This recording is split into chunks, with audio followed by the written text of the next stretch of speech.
Hi friends, నమస్తే. సూర్యదేవర రామ్మోహన్ రావు గారి Mugdha next part.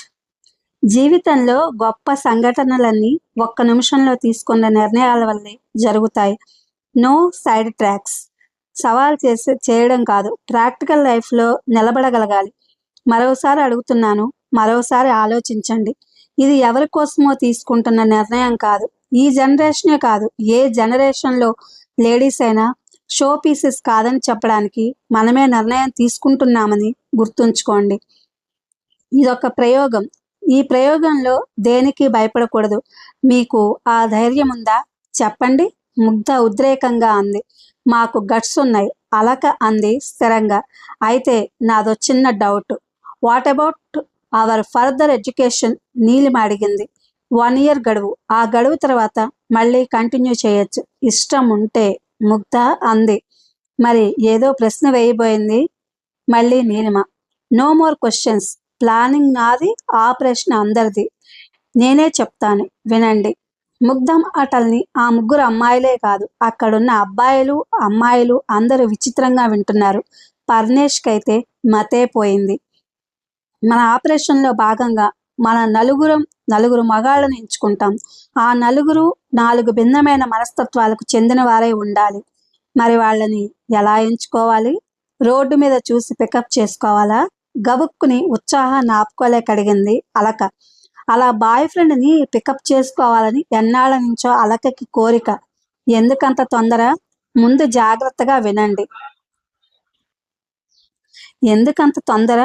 ముందు జాగ్రత్తగా వినండి. మనుషుల మనస్తత్వాలు రకరకాలు. ఏ మనసులో ఏ ఇష్టం ఉందో తెలియదు. సురభిని చూడండి. ఇన్నాళ్లుగా మన మధ్యనే తిరుగుతున్నా దాని మనసులో అంతర్లీనంగా ఉన్న ఇష్టాయిష్టాలు మనకు తెలియవు. పెళ్ళైన శ్రీధర్ వైపు తన ఆకర్షితం పెంచుకుంటోందని మనకు తెలుసా? తెలీదు. సురభిని అటువైపు డ్రైవ్ చేసిందేమిటి?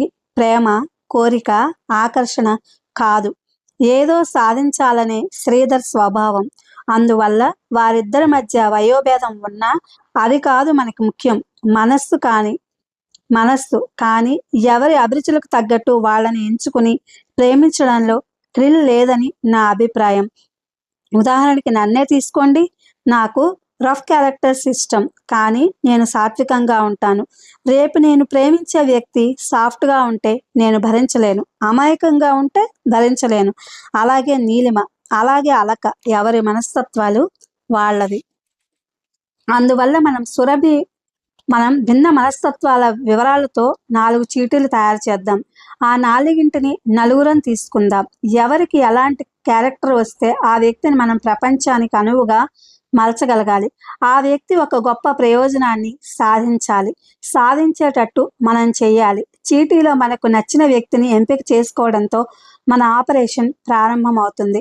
వాళ్ళని మనం ఎంపిక చేసుకోగానే 1 నెల రోజుల లోపల వాళ్ళ వ్యక్తిత్వం గురించి, మంచి చెడ్డల గురించి, ఆస్తి పాస్తుల గురించి, చదువు సంధ్యల గురించి, అలవాట్ల అభిరుచుల గురించి దర్యాప్తు చేస్తాం. మనం వాళ్ళని ఏ వైపుగా మలుచుకోగలం అన్నది ఇక్కడ పాయింట్. అలా మలచడమే కాకుండా మనం తయారు చేసే ఆ వ్యక్తి ఈ దేశంలో ఒక అద్భుత విజయాన్ని సాధించాలి. అట్లా అతన్ని మలచడమే మన బెట్, మన ఛాలెంజ్. వాళ్ళ నలుగురిని అబ్జర్వ్ చేశాక మనం 4 రిపోర్ట్లు తయారు చేసుకుంటాం. మనం ఫైనల్గా ప్రోగ్రామ్ని చెక్అవుట్ చేసుకుంటాం. మన అవుట్ గురించి వాళ్ళకు చెప్పాల్సిన అవసరం లేదు. అదే కాకుండా మన బెట్, మన లవ్, మన మ్యారేజ్, ఈ విషయాలన్నీ కాన్ఫిడెన్షియల్గా ఉంచాలి. గడువు 1 year. ఈ ఏడాది మనకు మన ఇళ్లతో సంబంధాలు ఉండవు. మనం ఎక్కడున్నామో ఏం చేస్తున్నామో వాళ్లకు కానీ మిగతా ప్రపంచానికి కానీ తెలియాల్సిన అవసరం లేదు. సిబిఐ డిపార్ట్మెంట్లో మనకు ఉద్యోగాలు వచ్చాయని, అందులో ఉద్యోగాలు చేస్తున్న విషయం రహస్యంగా ఉంచాలని, 1 సంవత్సరం తర్వాత కలుస్తామని మన వాళ్లకు ఇళ్లకు ఉత్తరాలు రాస్తే సరిపోతుంది. చెప్పడం ఆపింది ముగ్ధ.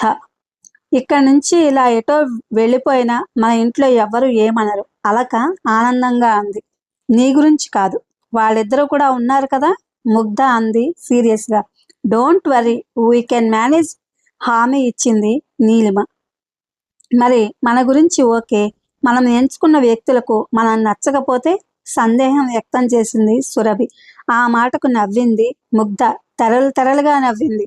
చూడు పిచ్చిపిల్ల, ఆడపిల్ల పిలిచి నిన్ను ప్రేమిస్తున్నానంటే ఏ మగాడు సాధారణంగా కాదనడు. అప్పటికి 3 భార్యలున్న మగవాడైనా ఇంకో ఆడది తనని ఆకర్షించడానికి ప్రయత్నిస్తుందంటే ఆ అవకాశాన్ని జారవిడుచుకోడు. పెళ్లి చేసుకోవడానికి జంకిన ఆమెతో గడపడానికి మాత్రం ఏమాత్రం సందేహించడు. మై డియర్ ఫ్రెండ్స్, మగవాళ్ళ గురించి మీకేం బెంగక్కర్లేదు. మగవాడు అనే సబ్జెక్ట్ గురించి పూర్తిగా పరిశోధన చేసిన ఏకైక ఆడపిల్లలా చెప్పింది ముగ్ధ. మరి నేను ఆల్రెడీ ఒక వ్యక్తిని సెలెక్ట్ చేసుకున్నాను కదా, 3 చీటీలు వేస్తే సరిపోతుంది కదా, సురభి అంది. శ్రీధర్, నువ్వు నువ్వు సెలెక్ట్ చేసుకున్నట్టే కదా, మళ్ళీ తర్వాత ఏమీ అనకూడదు, తెలిసిందా, నీలిమ అంది. సురభి అలాగే అన్నట్లు తల ఊపింది.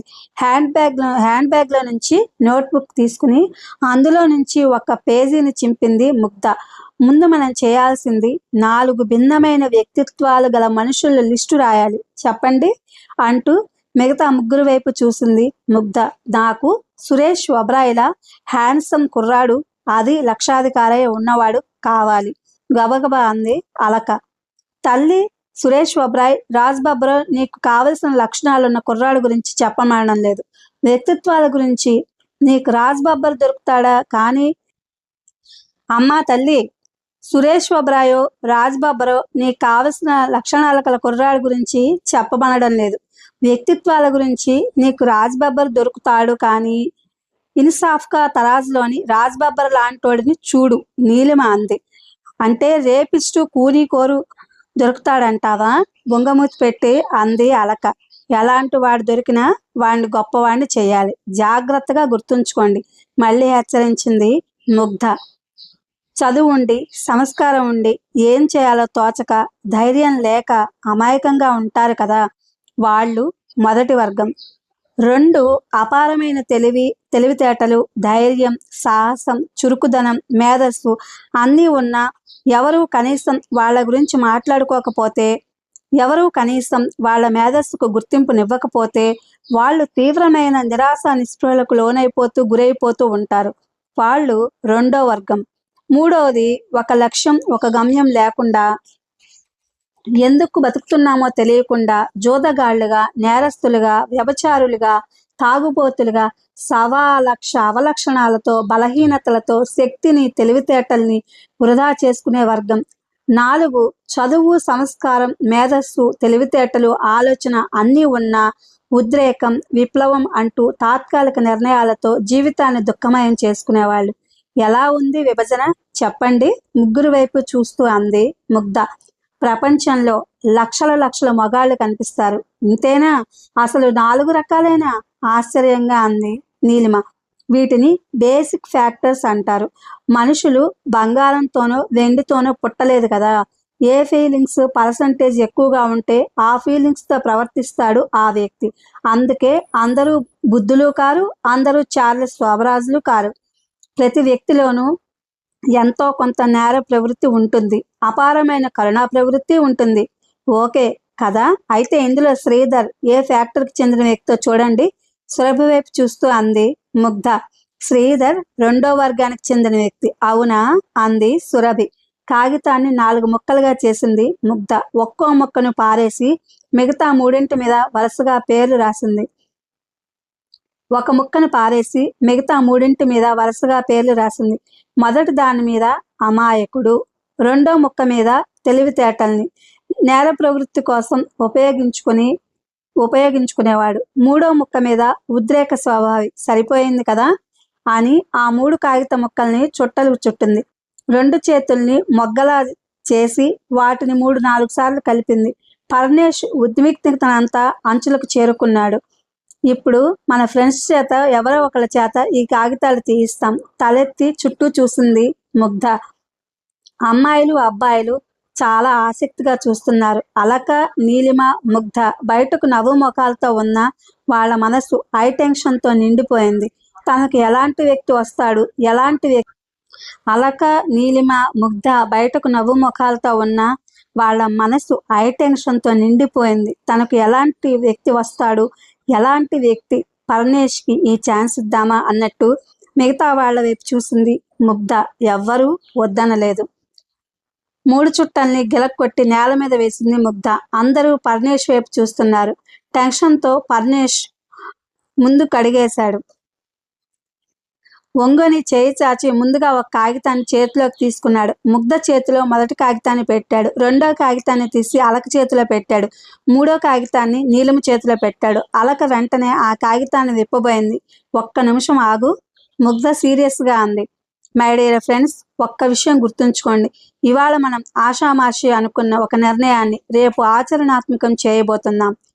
ఇదొక 4 అమ్మాయిలు చేపట్టిన ఉద్యమం. దీంట్లో లాభం ఎంత ఉన్నాయో నష్టాలు అంతే ఉన్నాయి. మనం ఏమాత్రం తప్పటడుగు వేసినా అది మన జీవితాలకే శాపంలా అవుతుంది. ఇది మనలోని ఆత్మవిశ్వాసానికి, పట్టుదలకి, ఓ కొత్త అధ్యాయానికి నాంది కావాలి. దీన్ని నేను ఉద్యమం అని ఎందుకన్నానంటే, 2 అపరిచిత స్త్రీ పురుషుల పరస్పర అవగాహన ద్వారా విలక్షణమైన వివాహ వ్యవస్థను ఏర్పాటు చేస్తే ఒక క్రొత్త ప్రణాళికకు మనం నలుగురం సూత్రధారులమవుతున్నాం. పెద్దవాళ్ల ప్రమేయం లేకుండా కులాలు, ఆచారాలు, మతాలు, పట్టింపులు, కట్న కానుకలు, లాంఛనాలు, లక్షలతో చేసే పెళ్లిళ్ళు, ఈ ఆడంబరాలకు స్వస్తి పలుకుతున్నాం. అందుకే మనకు నచ్చిన అబ్బాయిని ప్రయోజకుడిని చేయడానికి మనం చిత్తశుద్ధితో ఆరనిశలు కృషి చేయాలి.